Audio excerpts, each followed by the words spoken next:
All right, guys, welcome back to the show. Welcome back to R.P.Animations. I am your host, Red. And today, guys, we're doing a little bit different. And I apologize that I didn't give you the dramatic intro, but the box was so messed up that I was like, this is embarrassing. It came like that from Amazon. No big deal. The figure's not damaged. But what we have here is called Ogryn from Warhammer. But that's not what I'm seeing here. I am seeing Billy Kincaid, or how he's called now, Kincaid, in King Spawn issue number 4. And I think I saw this on somebody's video. I can't remember if it was Josh and the Beyonder or whatever his channel's called, or somebody else.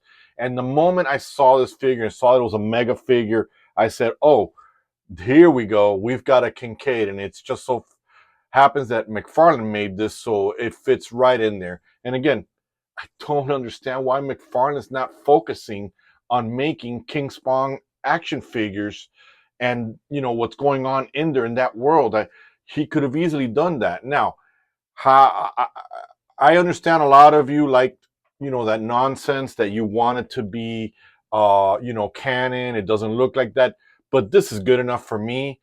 The new Kincaid is a towering monster that came back from hell. He has re-healing or healing capabilities. There's a part where Spawn ripped him apart from the inside out with one of his ectoplasms, and he rebuilt himself. But again, Kincaid is back, and this guy, not to mention Kincaid has all over, the new Kincaid, all over his body, his slogan, I scream, you scream, or boys, girls scream. He's got it tattooed all over. He's got a tattoo there. It's not going to kill the bank. It doesn't have to be canon as long as the figure is the representation of what I want. So this figure, let's get out the housekeeping first, comes with the Warhammer stand. As you can see, this big hefty boy doesn't need that, but he did fall a couple of times over. Then we get this huge gun, which we've seen the Hellspawns using, you know, ballistic weapons, and this guy's got this. So who's to say that Kincaid wouldn't have a gun? Even though he didn't fight Spawn, he fought him in, again, King Spawn with his bare hands, beating him up. Let's take a look at the big boy here so we could take a look at the details. Look at that face. You guys cannot tell me in this comparison that it almost doesn't look like it. Let me post a picture there. And you can see the tattoo there. But you guys can see there in the picture. I mean, if this armor wasn't there, I'm sure this is a tank top like Billy likes to wear, a big one. This is a strap here. It's actually plastic, but it almost feels and looks like leather. Come on, man. We can tell that's McFarlane right there. We see the chains. Look at all these pouches. You know, and again, I know this is the Darktide. I guess those are the bad guys in Warhammer. I don't know much about the Warhammer, but the fact that he has tattoos, this is definitely, in my world, Kincaid. Looks like it, feels like it. Now, I am not advocating for a pedophile. That's not my thing, guys. That's not my bag. You guys know that I call Hollywood out, but he is considered one of the most despicable villains in the Spawn world. You know, it's based on the story on issue number 4 of Spawn, but in King Spawn, just so happened that in issue number 4 he comes back because I think Spawn in 300, and you guys need to correct me because I'm not a big, hold on, let me start all over again, and I'm not afraid to admit it. I am a bandwagon jumper. I only jumped onto Spawn as of issue 300. Before that, I didn't follow Spawn because I truly was watching the animation, which is amazing, but man, I can't deal with all that whining. Wanda, this, Wanda, that, Wanda. It just got tiresome. 300 is just like a whole level of Spawn. 300 is where McFarlane decided to expand the Spawn universe.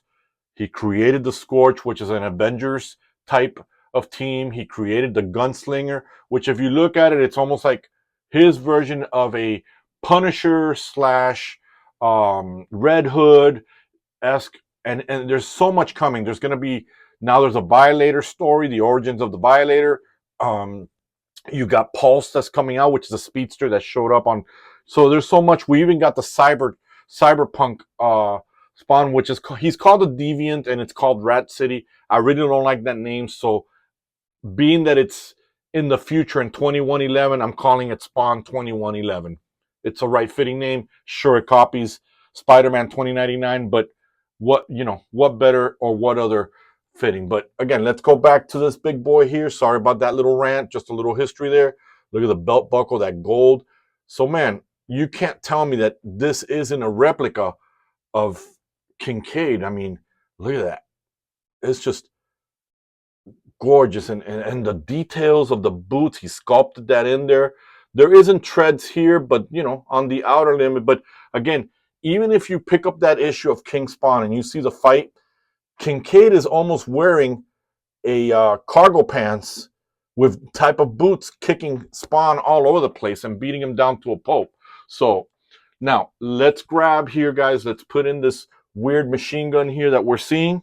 Let's see how that looks. I am off camera, so forgive me. I didn't blow dry this guy. I just took him out of the box and hit record. So everything, I'm doing it now as I am filming. And so here it is. He's got that big old gun there. And since I got this at a pretty good price, this might be something that I'll probably do, like experimenting with some silver leaf, giving it some scratches here and there, maybe scuff up the armor here. And my imagination is that in episode 3, Kincaid begs Hell to send him up to beat up, to take care of Spawn. And, they send him up only in a tank top, cargo pants, and boots. I imagine him coming back like that, a little bit armored, to fight him. And that's what we're going with this guy. So you can see the gun here, guys. I put it on there. Forgive me, I keep hitting the camera. Let me take it off, and let's take a look at the articulation. So for being a big boy, he has pretty decent articulation. It's actually pretty good articulation. There is no bicep swivel, but the swivels here, these are on a joint there that you can see them in there. Look at the head. You can definitely get some mobility there. You got a little bit of a T-pose. It's not even that rough. Single jointed elbow for being a big boy, but we get that.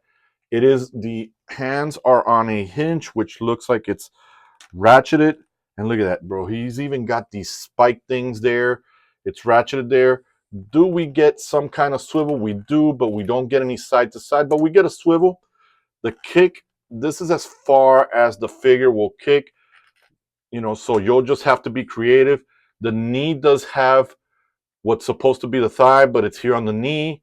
You get the swivel here, guys. It is sculpted there. You get the toe articulation, and it's on a ratchet there. So overall, guys, this is just phenomenal. I love it. Obviously, it's a big boy. You'll have to get some, animation stands to hold them up, and then you got to be creative on how you're going to actually animate this figure. So with that said, me and Kincaid, we're pretty much done. There's not anything else you can do with this figure other than him falling and you guys loving those bloopers. There we go. I got him there to stand. So let me know, guys, your thoughts. If you're going to pick this up, I might put in a link below for you guys. Again, it's an affiliate link. It does help my channel out, and you guys have been beautiful about that. Give me your thoughts. Let me know, what you're thinking. I know that I've been doing a little bit more of these Warhammers and these obscure figures, but it's only as I already have the script written for the Scorch, and as I'm trying to tie things and going back to reading Omnibus and going to Rated Comics to see the stories and stuff like that, that's how I'm able to figure what's going on in the world of Spawn. So with that said, guys, don't forget to like, don't forget to hit the bell, don't forget to share, word of mouth, last but not least, because I love your faces and you guys are beautiful, don't forget to subscribe. So with that said, me and the Kincaid bastard, we're done, and we are